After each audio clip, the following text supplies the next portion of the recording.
환자분보다도 가족분들이 더 충격받은 표정으로 이렇게 앉아 계신 경우가 있어요. 근데 그런 반응 때문에 환자분들이 더 힘들어 하시거든요, 사실은요. 가족의 역할이 환자 우울증에 직접적인 영향이 되지 않는 경우들이 많이 있어요. 내가 신체적으로 이렇게 계속 떨어지고 약해지니까 정신적인 능력도 약해질 거야 라고 오해하시는 경우가 있는데, 사실 이거는 이제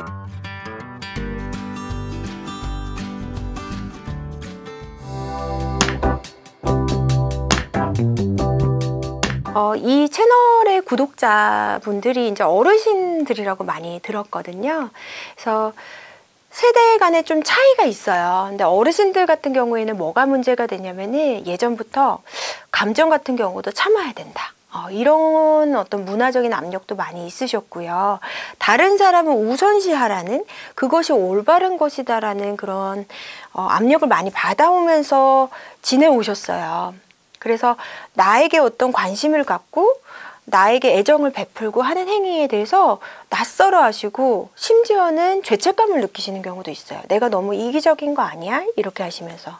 먼저 나와 잘 지내기 위해서는 어르신분들 같은 경우에는 특히 더 나와 잘 지내는 것이 이기적인 게 아니다, 내가 죄책감을 느껴야 될 부분이 아니다 하는 심리적 장벽부터 허물어내셔야 될 것 같아요. 실제 우리가 다른 사람에게 이제 공감 능력이란 이야기를 할 때 EQ라는 단어를 많이 쓰잖아요. 근데 사실 EQ라는 거는 감정 지능이라는 이야기거든요. EQ가 단순히 공감 능력만 표현하는 게 아니고 감정 지능을 우리가 EQ라고 하는데, 이 EQ 안에 공감 능력도 포함되는 요소입니다. 근데 이 감정 지능에 대해서 연구한 학자들의 연구에 따르면요, 모든 감정 지능의 다양한 요소들의 근간이 되는 게 있다고 해요. 그게 무엇이었냐면 자기 감정 인식 능력이었습니다. 내가 내 감정을 알아차리고 내가 어떤 감정을 느끼고 있는지 나와 소통할 수 있는 능력이 가장 중요하다는 거예요. 이 능력이 형성되지 않으면요, 다른 감정 지능의 요소들도 발달할 수 없다라는 결과를 얻었거든요. 즉 이걸 다른 말로 하면요, 내가 나와 소통하지 못하고 나에게 공감하지 못하시면 다른 사람에게도 공감할 수 없다라는 이야기가 돼요. 왜 우리 흔한 말로 다른 사람에게 좋은 사람이 되려면 나에게 좋은 사람이 되어라 라는 말이 있잖아요. 근데 이게 말뿐만은 아니었던 거죠. 실제 연구 결과에서도 내가 나한테 충분히 공감하고 나와 소통할 수 있는 사람이 다른 사람에게도 공감을 줄 수 있고 소통할 수가 있는 거예요. 그래서 내가 나의 행복을 추구하고 나에게 관심을 가지는 게 절대 이기적인 게 아니구나, 오히려 내가 그렇게 나와 소통할 수 있어야만 다른 사람에게도 진정성 있는 공감을 할 수 있구나, 이렇게 오해를 좀 풀어주시는 과정이 필요할 것 같고요. 그러면 이제 나와 소통하는 것이 이기적인 게 아니야, 죄책감을 느낄 필요가 없어 라는 상태가 되셨으면요, 나와 잘 지내시는 방법은 내가 다른 사람하고 잘 지내는 방법과 크게 다르지 않습니다. 우리가 어떤 다른 사람하고 잘 지내려고 할 때 먼저 그 사람에 대해서 알아가잖아요. 이 사람은 이런 걸 좋아하고 이런 거 관심 있어 하고 이런 걸 싫어하는구나, 그러면서 그 사람에게 대해 관심을 보이고 정보를 알아내고, 또 그 사람과 함께 일회성인 관심으로 그치는 게 아니라 시간과 뭐 이런 것들 소통을 하고 교감을 하고 시간을 보내면서 믿음도 쌓아가고 관계가 점점 견고해지고 좋은 관계로 우리가 발전해 나갈 수 있는 거잖아요. 나 자신과의 관계도 똑같습니다. 나에게 먼저 관심을 기울이시고요, 나에게 질문도 던져보고, 내 감정은 지금 어떤 상태일까? 지금 나는 무슨 생각을 하고 있을까? 나는 어떤 걸 좋아하지? 어떤 걸 원하지? 하고 자신과 소통하는 시간을 꾸준히 늘려가시고요, 나에게 이로운 활동들, 내가 원하는 것들을 조금씩 해나가시면은, 그것이 일상의 루틴이 되시면은 나와 좋은 관계를 맺을 수 있어요. 거창한 게 아니셔도 내가 좋아하는 어떤 음식을 대접해 준다라든지, 내가 좋아하는 산책을 하게 해준다라든지, 이런 식으로 나와 연결을 계속 유지하시면서 나에게 이로운 행동들을 일상에서 해나가시면은 나와 좋은 관계를 맺을 수 있습니다.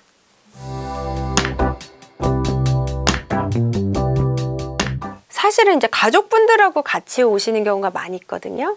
근데 이제 어르신들은 특히나 더 이제 연로하시니까 같이 오시는 경우가 있고, 뭐 다른 세대, 다른 나이대에도 가족들이 함께 오시는 경우가 있죠. 그때 제가 이제 진단을 말씀드리면 환자분보다도 가족분들이 더 충격받은 표정으로 이렇게 앉아 계신 경우가 있어요. 그러면서 굉장히 놀라시고 죄책감도 막 느끼시면서 나 때문에 혹시 우울증이 생겼나 이런 생각들을 하시는 거죠. 그리고 도대체 네가 왜 우울증이 생긴 거야? 막 이런 식의 반응. 우리 엄마가 왜? 우리 아버지가 왜? 우리 딸이 왜? 근데 그런 반응 때문에 환자분들이 더 힘들어 하시거든요, 사실은요. 근데 많은 분들이 오해하시는 게 내가 잘했으면 우울증이 안 생겼을 것이다. 내지는 내가 잘하면 우울증이 치료될 것이다. 근데 사실 가족분들이 생각하시는 것만큼 가족의 역할이 환자 우울증에 직접적인 영향이 되지 않는 경우들이 많이 있어요. 그 환자분들이 받으신 스트레스가 가족만 있으신 것도 아니고 여러 가지 우리 발병 요인들이 있잖아요. 그리고 이미 우울증이 진행이 된 상황에서는 가족이 이렇게 하고 저렇게 함으로써 우울증을 치료할 수 있는 게 아니거든요. 근데 막 굉장히 충격을 받으시고 그 다음에 저한테 어떻게 해야 돼요? 내가 뭐 해줘야 돼요? 막 굉장히 다급하시고 굉장히 막 그 심리적인 압박을 표현을 하시는데 사실은 굉장히 간단합니다. 가족분들은 울타리가 되어 주셔야 돼요. 뭘 직접적으로 세부적으로 내가 이걸 하고 이런 말을 하고 저런 말을 하냐에 따라 환자분이 치료되고 뭐 나빠지고 이런 게 아니라요. 정말 내가 그냥 편안한 환경이 되어줘야겠다. 실제 정신분석가인 도널드 위니컷은 이것을 홀딩 인바이러먼트라고 했는데요.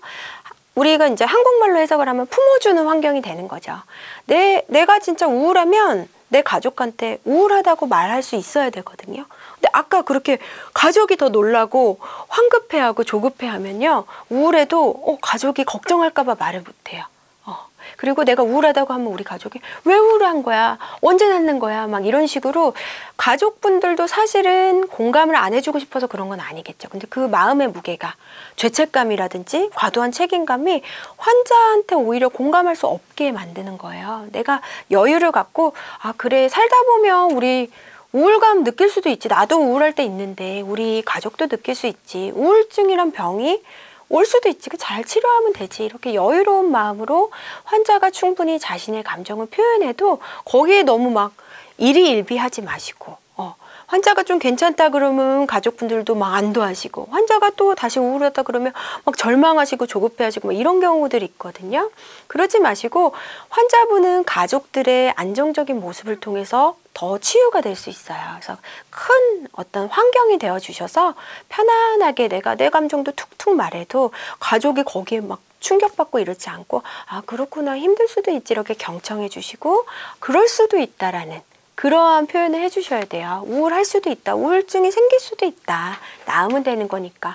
아직 치료받은 지 뭐 몇 달 지났는데 왜 낫지 않는 걸까? 막 가족이 더 그렇게 하지 마시고 아직은 치료를 계속 받다 보면 좋아지는 단계이고 아직은 좀 덜 치료돼도 괜찮아. 아직은 우울증 증상이 남아있어도 정상적인 거야 하고 환자분이 오히려 안도하실 수 있게 해주시는 게 필요하고 가족분들이 너무 치료 전면에 나서게 되면요. 오히려 환자분이 치료의 주체가 되지를 못하세요. 그렇게 되면 정신과 병도 그렇지만 모든 병이요. 환자가 주체가 되지 못할 때 예후가 나빠지거든요. 오히려 가족들은 뒤에서 든든한 배경이 되어 주셔야 되고요. 만약에 물론 환자가 지금 누가 봐도 우울증인데 정신적으로 힘들어하는데 아직 치료를 안 받네 하시면 뭐 병원을 예약을 해준다든지 같이 진료를 권유하고 오거나 이렇게 연결다리 역할을 할 수 있지만 본인이 막 환자처럼 막 대답을 하시고 병원에 다니시고 이렇게 하실 필요까지는 없는 거예요. 환자가 자신을 치료할 수 있도록 서포트 해주시고 연결다리 역할만 하시고 치료는 전문 치료진에게 잘 받을 수 있도록 치료진들한테 맡겨두시고 환자가 주체적으로 치료진과 소통하는 것이 가족들이 과도하게 개입하는 것보다 훨씬 더 좋은 결과를 낼 수 있습니다. 그래서 환자의 주체성을 잃지 않게 도와주시면서 품어주시고 환자가 우울증에 걸린 것을 스스로 자기 혐오에 빠지거나 내가 이 문제야 라고 생각하지 않도록 내가 우울하면 그 말도 편안하게 하실 수 있도록 그리고 가족이라는 그 든든한 울타리 속에서 내가 소속감을 느끼실 수 있도록 이렇게 품어주는 환경이 되어주셔야 돼요. 그러기 위해서는 내가 환자에 너무 어태치 되시는 게 아니라 내 삶의 중심을 딱 잡고 그리고 우울증이란 병이나 내 가족이 앓고 있는 병에 대해서도 내가 조금 더 여유를 갖고 좀 더 긍정적인 시각으로 바라보실 필요가 있을 것 같습니다. 이제 우울증은 이제 정신적인 병이라고 이해하실 수도 있지만 사실 따지고 보면 뇌에서 발생하는 병이기 때문에 뇌는 우리 신체의 일부이잖아요. 그렇기 때문에 내가 신체 건강을 위해서 이로운 행동들 우리 누구나 다 알고 계시잖아요. 건강하게 수면하고 좋은 음식들 먹고 소식하고 규칙적으로 운동하고 이런 모든 활동들이 사실은 정신 건강에도 이롭습니다. 그리고 정신 건강과 신체 건강은 서로가 상호작용을 하기 때문에 신체를 건강하게 유지시키는 것만으로도 우울증을 예방하는 효과가 있어요. 실제 노인에 대한 연구를 했는데 노인분들 중에 만성질환이라든지 아니면 신체적인 기능이 떨어지신 분들은 우울증이 발병할 확률이 훨씬 높았거든요. 우리가 그러니까 내 몸을 건강하게 잘 유지하는 것, 그것도 우울증의 예방적 효과가 될 수 있겠고요. 또 하나 아까 말씀드린 대로 내가 노년기에 사회적인 활동을 하는 거, 여러 사람들과 교류하는 거, 이것도 굉장히 중요한 역할을 합니다. 우리는 기본적으로 사회적인 뇌를 지녔거든요. 이건 진화적인 이유에서 그 기원을 찾아볼 수 있는데요. 원시 시대에는 우리 무리를 지어야만 우리는 물리적인 힘이 약했잖아요. 우리를 공격할 수 있는 공격자들에 비하면. 그래서 인간들은 무리를 지어야만 생존에 유리했습니다. 그렇기 때문에 사회적인 그 욕구가 채워지지 않으면요, 우리 뇌는 경고 사인을 보내요. 소외감이나 외로움이라는 부정적인 감정을 막 일으켜서 사람이 빨리 관계를 맺도록 촉구하려는 의도인데, 의도는 좋은데 우리는 고통을 느끼는 거죠. 우리 모두가 사회적인 뇌를 지녔는데 노년기는 아무래도 혼자 지내실 확률이 높거든요. 그래서 내가 의도적으로 좀 사회활동을 챙겨서 하시는 거, 아까 말씀드린 대로 정기적으로 좀 사회적인 활동을 할 수 있는 그러한 장치들, 어떤 모임에 가입하시거나 뭐 종교활동 하시거나 이런 것들을 좀 해두시면 좋고요. 또 하나 우리 다양한 활동을 하시는 게 좋습니다. 일상생활을 풍요롭게 갖고 나가시는 거예요. 어떻게 보면 젊은 시기에는 관계에 매여서 일에 매여서 내 삶을 다양화할 수가 없어요. 근데 이제는 정말 자유롭게 내 일상을 꾸려나가실 수가 있거든요. 새로운 것도 배워보시고 또 새로운 사람들도 만나시고 새로운 장소에도 가보시고 다양한 취미활동도 즐겨보시고 이렇게 다양하고 풍요로운 일상생활을 보내시면 우리 뇌의 신경가소성에 긍정적인 영향을 주게 됩니다. 신경가소성이라는 거는 우리가 여러 가지 경험이나 새로운 환경에 자극을 받았을 때요, 뇌의 구조와 기능이 발달하는 거거든요. 이렇게 긍정적인 자극을 많이 받게 되면요, 뇌 건강이 굉장히 이롭고 우울증에도 예방 효과를 갖게 됩니다.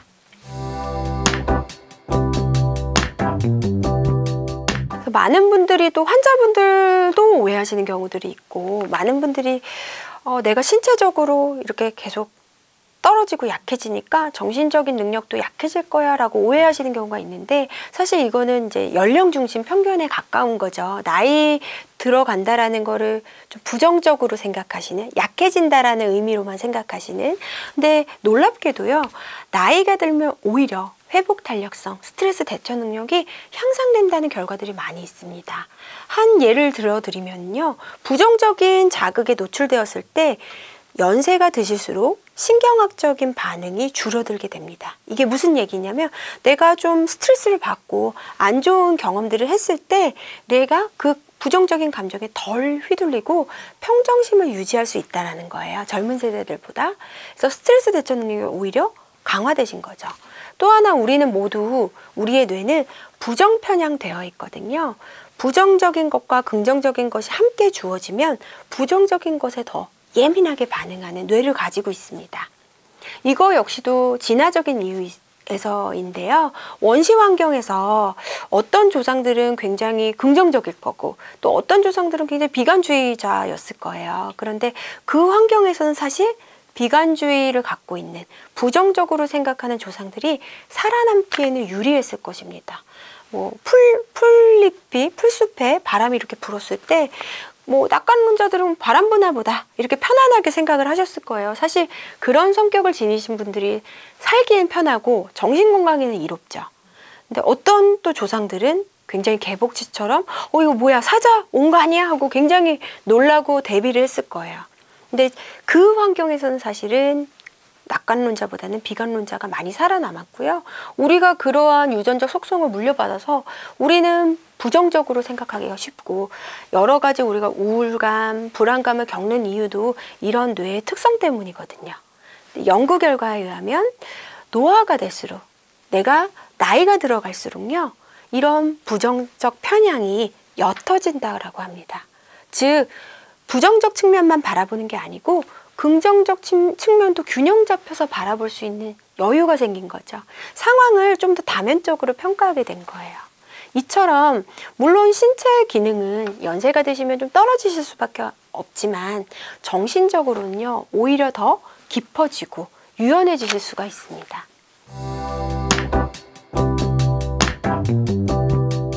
어르신분들은 나랑 잘 지내는 게 뭘까? 나에게 어떻게 해줘야 된다라는 개념 자체가 굉장히 낯설게 느껴지실 거예요. 사실은 우리가 굉장히 많이 지금은 내 일상을 내가 자유롭게 자율적으로 지금 구상하실 수가 있잖아요.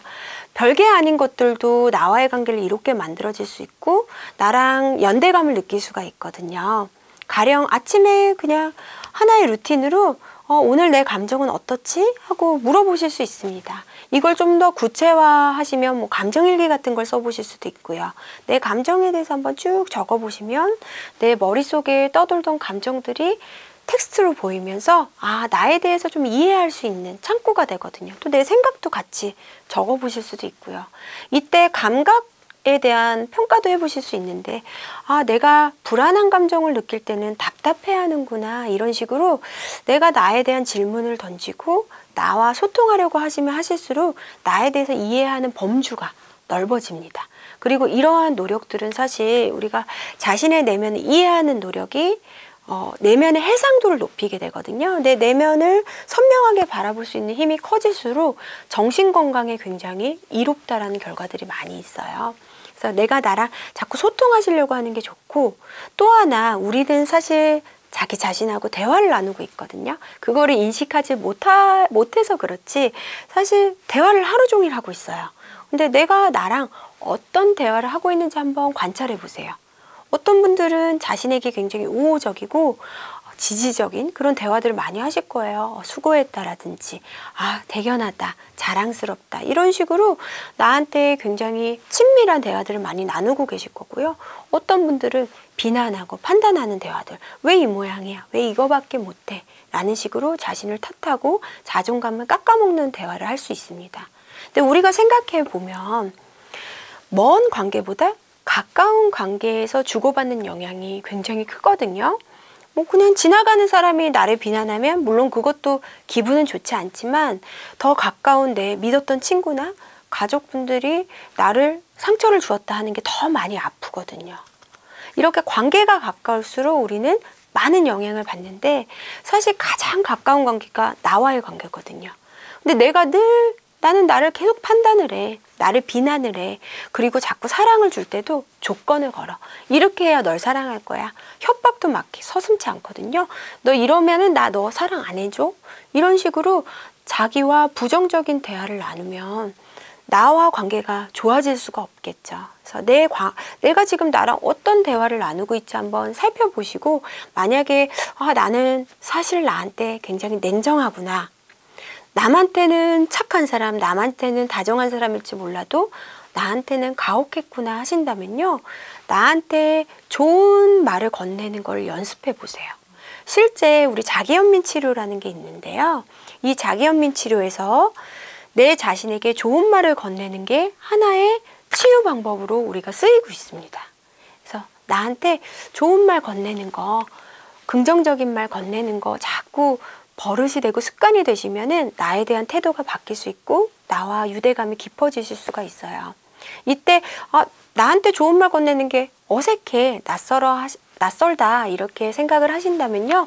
내 주변의 관계들을 한번 보세요. 내가 정말 사랑하는 대상을 한번 떠올려 보셔도 좋습니다. 예를 들면 나는 우리 아들한테 정말 사랑을 느끼고 조건 없는 사랑을 준다. 그러면 내 아들한테 말하듯이 나한테 말해야 되는구나 라고 생각해 보실 수가 있어요. 내 아들이 힘들어할 때 내 아들한테 탓하는 말 하지 않을 거거든요. 위로해주고 격려해주고 누구나 그래 하고 공감해 줄 거거든요. 내 배우자, 내 아들이라든지 내가 정말 사랑하는 그 대상한테 하듯이, 내 친한 친구 그렇게 하듯이 나한테 그렇게 정말 나한테 따뜻한 말을 해야 된다라고 생각해 보실 수도 있고, 또 하나는 나를 정말 사랑해 주었던 대상이 있다면 그 대상을 떠올려 보셔도 좋습니다. 부모님이라든지 조부모님이 될 수도 있고요. 내 친구라든지 나한테 정말 따뜻하게 대해주는 사람들이 있으실 거예요. 그 사람들이 나한테 어떻게 대하는지 한번 관찰해 보시고, 그 사람들이 나한테 대하듯이 나도 나한테 이렇게 사랑을 베풀어야 하는구나 라고 생각해 보실 수 있을 것입니다. 네, 성공적인 노년에 대해서 많은 분들이 고민을 하시는데, 삶의 아까 에릭슨이 결산기라고도 했으니까요. 성공적인 노년은 이제 더 이상 무엇을 막 생산해낸다라든지 무엇을 더 소유한다라든지 이런 걸로 결정지어지지 않습니다. 사실 성공적인 노년, 그리고 노년기에 우리가 갖게 되는 심리적 과제가 자아 통합인 만큼 나와 얼마나 잘 지내느냐, 나와 어떤 관계를 맺고 있느냐가 굉장히 중요하거든요. 그래서 내가 나한테 정말 좋은 친구가 되어주실 수 있다면 그것은 성공적인 노년이실 거예요. 지금까지 살아오시면서 얼마나 많은 위기를 겪어내시고 상처도 받으시고 어려움, 역경 다 지나오셨을 거예요. 그런 자신한테 정말 따뜻하고 다정한 말씀 한마디 건네보시면 좋을 것 같습니다. 여기까지 오느라고 정말 대견하다, 수고했다, 그리고 사랑한다는 얘기도 좀 해주시고요. 이렇게 자기 자신하고 좋은 관계를 맺어가신다면은 우리는 성공적인 노년을 보내면서 행복해지실 수 있을 것입니다.